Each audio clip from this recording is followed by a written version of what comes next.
So if you've watched my previous video, you know that my entry point to UGC was absolutely anything but conventional. And in this video, I want to zoom out a little bit and I want to talk to you guys very openly about all the fluff that I see happening on social media and all of these fake promises and fake advertisements of what is actually happening in the UGC world, the things that actually worked for me, how you can actually look at UGC and prepare yourself. And I wanted as well to give you some solid advice if you're turning this from just a side hustle into a full-time career. Welcome back. And for those of you who don't know me, my name is Ashley. I'm a full-time travel content creator turned UGC creator in the last year, and I'm documenting my journey online on how I'm actually turning my side hustle of becoming content creator into a full-time gig. UGC, or content creation, in no way, shape, or form is an easy money side hustle at all. Every person online that just tries to give you a quick condensed version of how you're going to make yourself successful or really rich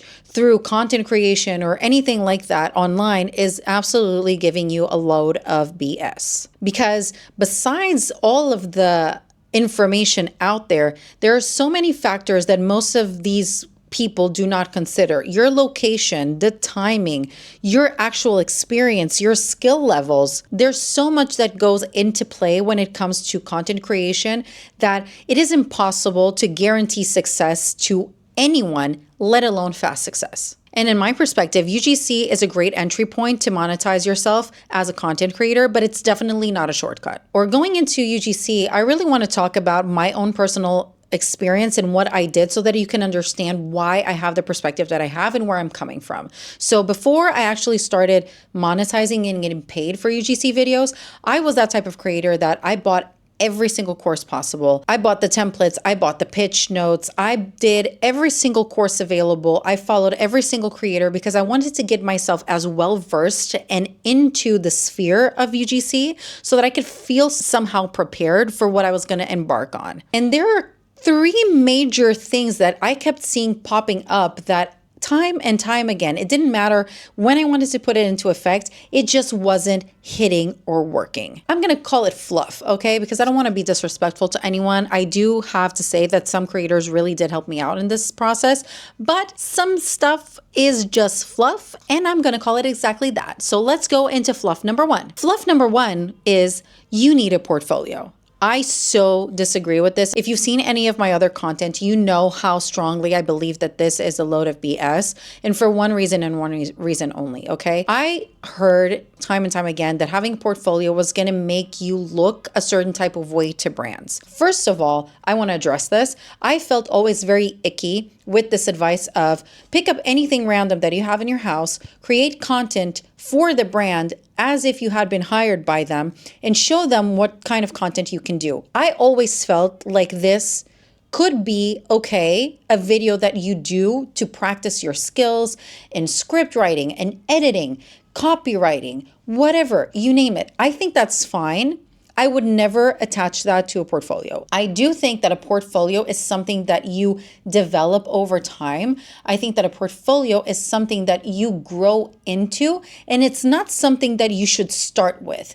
I attribute your portfolio kind of as your CV. For example, if I were to make a CV saying that I was the CEO of Apple, and in reality, all I did was work at customer support in the mall, I'm not really showcasing who I am. I'm not being honest, and I'm not really showing my best foot for whoever's coming to hire me after.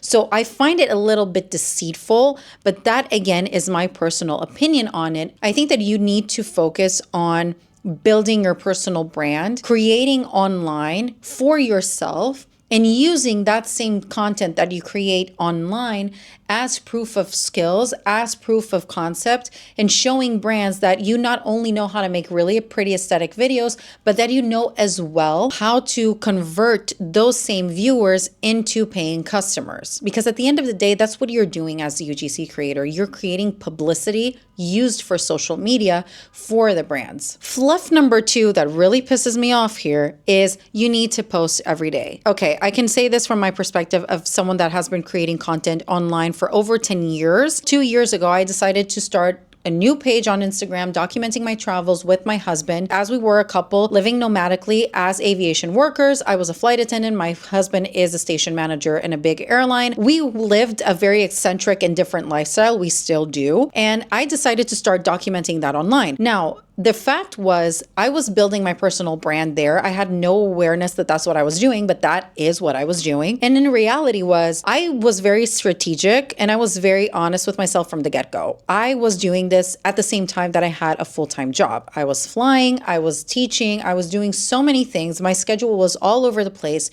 We were flying in and out of countries every month. So we had a lot on our plate and I did everything by myself. We were going out on purpose on my days off so that I would have something to create. And coming from someone that was posting very regularly and very consistently on my social media, I do have to say, I wasn't posting every single day. I was very strategic with myself and I was very honest that I knew that regardless of my schedule, I set myself up to post 5 times a week.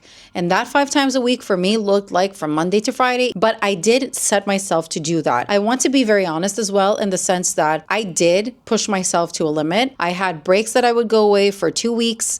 I would come back, do a couple of weeks, then feel overly burned out again because I was always feeling like I needed to keep making videos and making content and photos and all that stuff. It just burned me out. But because I had a strategy associated to what I was doing online, that allowed me to somehow keep the momentum, even though I was every once in a while disappearing off of social and regroup and go back to creating content online. Creating a lot in volume is very different than creating strategically. I do believe that volume sometimes can help you, particularly when you're starting out and you don't really know what you're doing. It's normal that you go into this volume-sized content creation mode.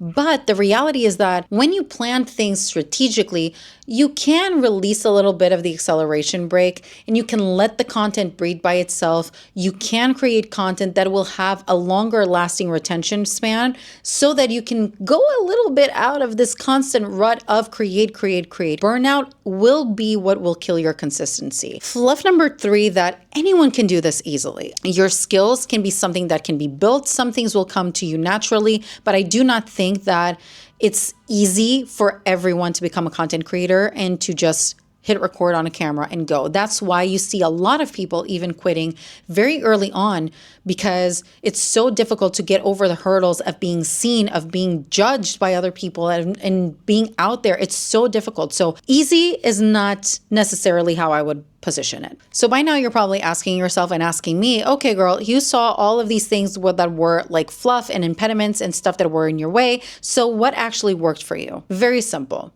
My 2 years of creating content online were the thing that helped me turn what was a passion project into a full-time career. And why? Well, number one, like we were talking about skills, I couldn't develop my skills further if I didn't put them into practice. So creating content regularly online really was the thing that helped me create the skills that I needed to grow in order to then convert this from a passion project into a full-time career. The more I put into practice of my own time, that's when I actually validated what I was doing. If it was working, if it wasn't working, what type of content was resonating with people, what trends were happening. And all of that really helped me to define what I needed to do more of, what I needed to do less of, and what I needed to evolve in. Another thing that really worked for me was creating content that I felt really deeply connected to. So for example, in my case, I use my personal life as the way to share my journey and to grow and evolve as a content creator. But by creating things that I felt deeply connected to and that felt very real for me, it helped me to not only grow my skills again, but it helped me to connect with people in real time. So in my case, authenticity really was what made the difference when it came to creating content online. And I do think that that is what allowed me to have a steadily growth over time, even with breaks and burnout phases. And I think that you should probably consider the same when it comes to content for you. What is it for you that will help you move the needle forward? What feels organic and real to you? And just go with that. And so UGC right now is like the top one career that everyone wants to try online because it sounds like this super glamorous way to make money, to be known, to be paid, to work with really big brands. And although that is really real, I think that UGC really is an extra set of keys to have in your back pocket and not necessarily for it to be the end all be all. It's just a way for you to achieve an end goal, which is monetization and growing as a creator. But I do think that attaching yourself solely to this identity is not a correct way of doing it. So I think that UGC is neither good or bad. It's a tool that you have in your tool belt. So if you take anything from this video, let it be one thing. Clarity beats the hype every time. And sustainability is what will keep you going in the long run, not what is trendy and what is hype now. And you know, as always, I'm going to keep sharing what's working, what's not working. I'm going to give you my honest opinion. And I really want you to leave something in the comment section about how you feel about UGC